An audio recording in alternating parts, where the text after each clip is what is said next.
Hello, good morning. Welcome to LTC Heroes. I'm your host, Peter Murphy Lewis. Today, I'm joined by Gwenyth Johnson. We are at the Georgia Healthcare Association, the Winter Convention. We're going on day 3. If you can't tell my voice, I've spoken to a lot of leaders like yourself, so I definitely need to rest, but it's been a fantastic couple days. I'm excited to talk to Gwenyth. She's the CEO of Second Wind Dreams. She's from Roswell, Georgia. Gwenyth, welcome to the program. Thank you so much. It's a pleasure to be here. Gwenyth, tell me why you came to the convention this year. Anyone in particular that you're excited to see? Old-time friend coming out of COVID. What brought you here this week? You know, I got to see Chuck Brown. He's with Brightmoor Hospice, and he's also a board member, but we've been doing everything virtually, so it's a pleasure to see Chuck. But I'm also here because this is a great place to connect with healthcare across the state of Georgia, find out what people's needs are, and make sure that we're trying to help meet them. I agree that just meeting people has been exceptional. I've been in long-term care only for about 15 or 16 months, and this is my first convention, so I got to meet and hug and meet a lot of long-term leaders and heroes like yourself. So I'm excited. I want to dive into what are you doing today at Second Wind Dreams as the CEO? What's your biggest challenge in February 2022, and what's coming up in the next semester? Biggest challenge is still, we're pivoting. We've been pivoting for the last 24 months.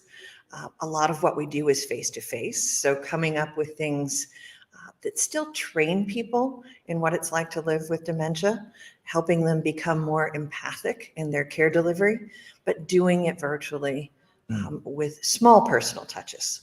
Tell me a little bit more about Second Wind Dreams. What do you all do? How long you've been around? Give me a little bit of bio on the history. That's an absolute pleasure. This is our 25th year. So when you ask me what's coming up, we are celebrating our 25th anniversary all year long. In 1997, our founder, P.K. Bevel, started this organization with a single dream. Twin 92-year-olds wanted an Elvis happy hour in a nursing home. This is a real story? This is a real story. So our first dream at Second Wind Dreams was an Elvis dream. And you can't tell a better story than that. Oh my. So PK, of course, said, why not? That's the spirit of our organization. And she found an Elvis impersonator to donate his time. She found liquor companies to donate the champagne. She got physicians to sign off on who could actually have it. Apple cider that was sparkling for those who couldn't. And they had this happy hour. And that was our first dream, and everything else, tens of thousands of dreams have occurred since then.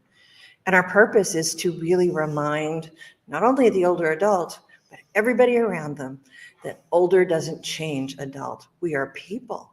No matter what our age, we have desires and wants and needs, and that includes living with dementia. So part of what we're doing is educating people on what it's like to live with mid-stage dementia, and allowing us to walk in their shoes so that we are the best caregivers we can be for them, because they deserve that. Empathic person-centered care is a phrase that PK coined for us.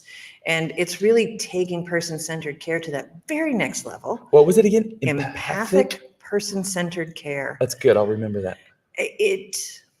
Person-centered care is really putting them in the center of the circle. Empathic person-centered care is spending the time to walk in their shoes and figure out what it is that they would like in their day.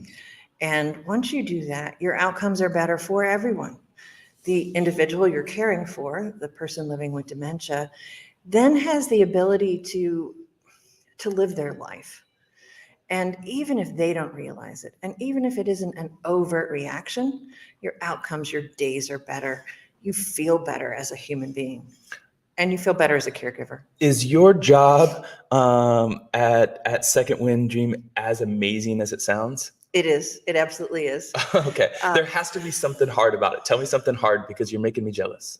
It's very hard to do what we do virtually. PK, of course, is brilliant. She started this organization, and she's come up with some guided imagery that help us to get there. But actually going through the simulation that she's created for us is a face-to-face event. And that's what we need to have happen. We've upped our sanitation. We've put infection control protocols in place so that everybody that goes through is as safe as we can make it. Mm-hmm. But this has been a really hard couple of years for everyone. I would say so. Can you, I guess I kind of want to transition into your personal life, but I'm gonna take a shortcut there. Okay. And it has to do with what are you most proud of professionally in the last 2 years? What have you done that you're like, wow, this was a really good decision, and if I pass today, I want this in my obituary? During COVID, we didn't lay anyone off.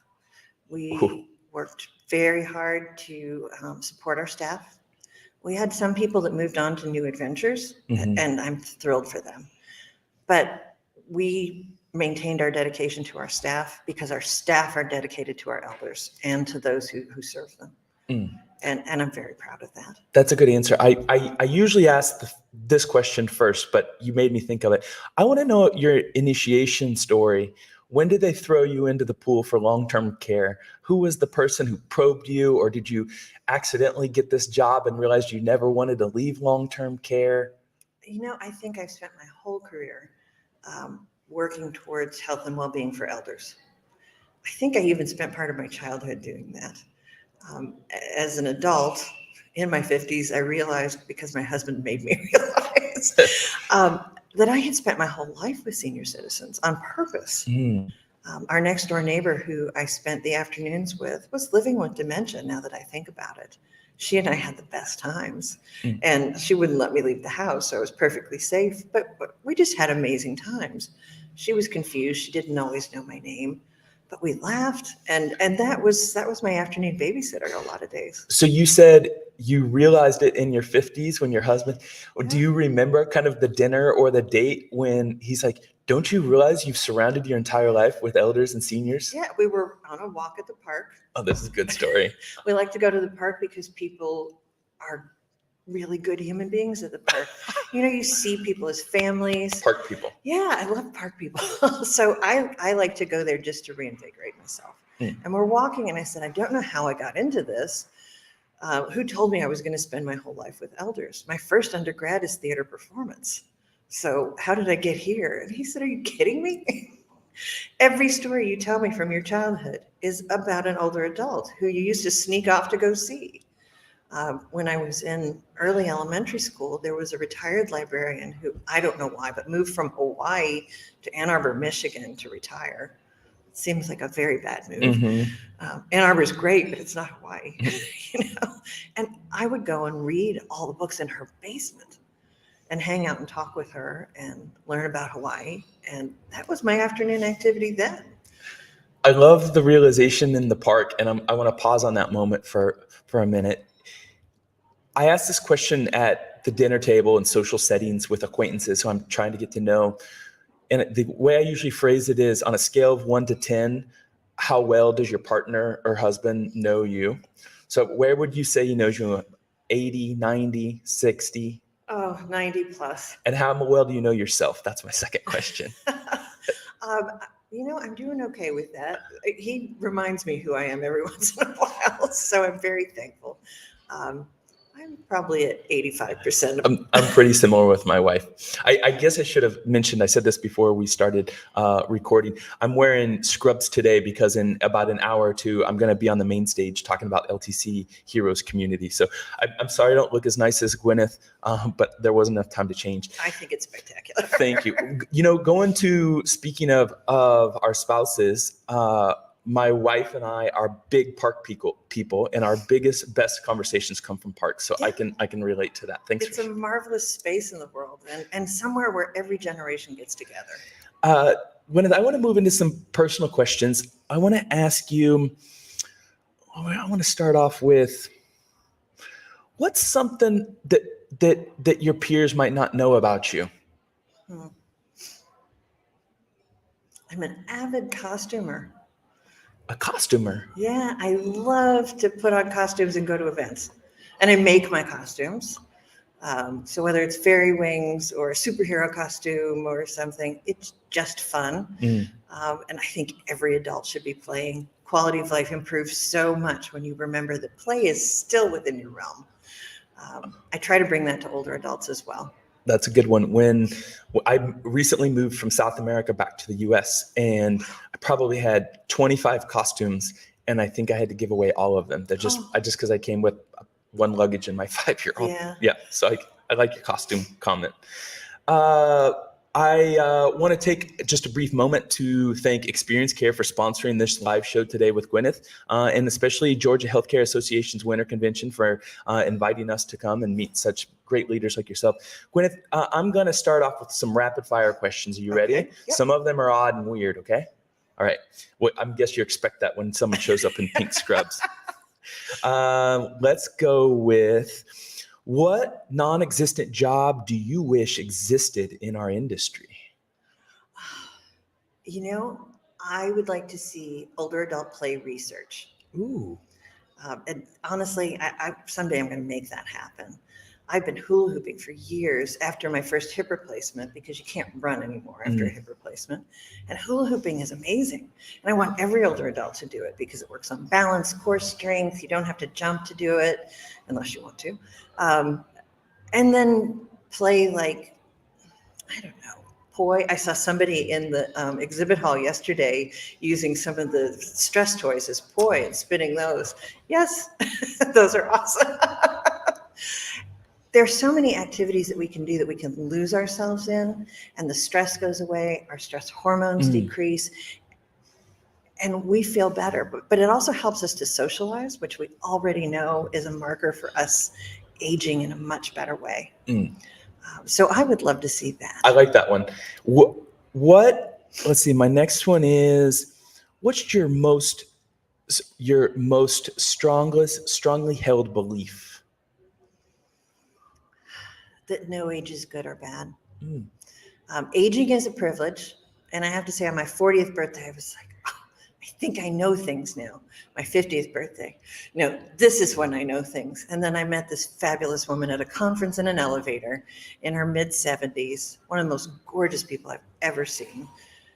And I thought, okay, 70s where I get to know things. So I'm waiting for the next epiphany and great age. I also enjoy aging a lot.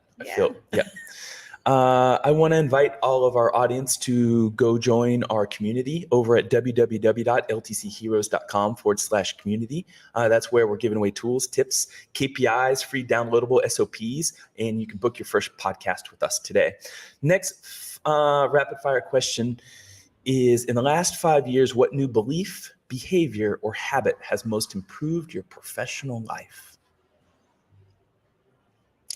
And I didn't think I would ever do this, but I joined the National Contract Managers Association because I'm a program person.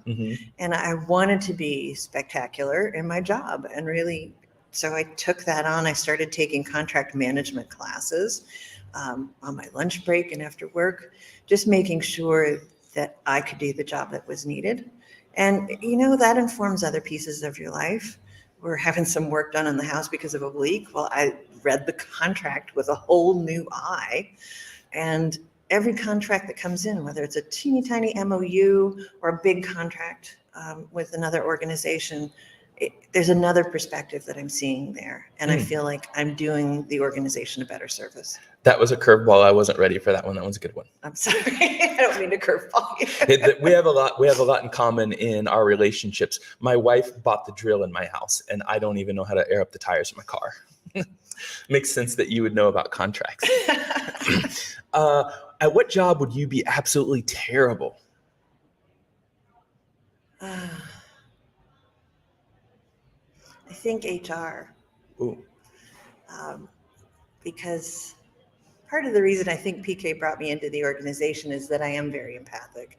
And HR takes both empathy, but also the ability to say, no, this is not the right job for you. And that breaks my heart sometimes. Last question that I want to ask you is, here we go. For what in your life do you feel most grateful, Gwenyth?